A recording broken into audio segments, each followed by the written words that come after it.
Hello, my name is Dr. Christina Canody. I am a pediatrician with BayCare Medical Group and the medical director for the pediatric service line at BayCare. A lot of schools have given the choice that if you want to be out virtually for a given period of time, that's okay and we'll reserve a seat for you. Others have made the choice of going all virtual or all in school and not having a hybrid model. I think there's lots of options out there for parents, and they really have to work through what's best for their family. As a professional in pediatrics, we recommend that the kids go back to that social environment. We think that's a crucial part of social and emotional development, is children being together. There are multiple different reasons for having the kids back in school, and we see the benefit across the board. The biggest health risks for kids attending school are those with chronic illnesses. The ones that we have found so far for the biggest risk include those with asthma, especially if it's moderate or severe and uncontrolled. Also those with congenital abnormalities of the heart or chronic heart defects.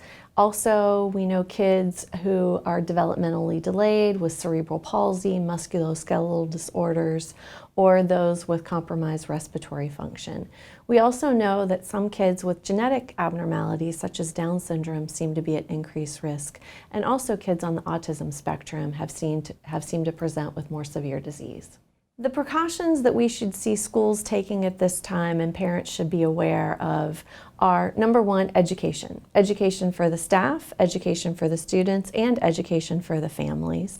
Number two, making sure that the families are aware if their child's sick, do not send them to school. Whether it is a COVID infection or another infection, you still run the risk of infecting others, and that's the safest way to keep the environment clean. The schools also will have a comprehensive plan for disinfecting, communicating any positive cases or possible cases, and also by making sure that it's a safe environment for the teachers and faculty. One of the guidelines for preventing spread of the virus is social distancing, and the definition of that is maintaining at least a 6-foot distance over time. If you're within that 6-foot distance for less than 15 minutes, it's considered more low risk, and if you put a mask on during that time, it's even lower risk. Schools are doing their best to accommodate that spacing.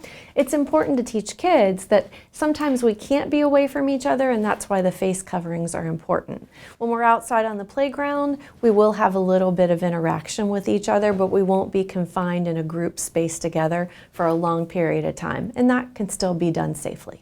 So the way we talk to kids about social distancing is really making them aware of their community. The reason that we do these things aren't necessarily to protect ourselves, but they're for the benefit of our friends and our teachers.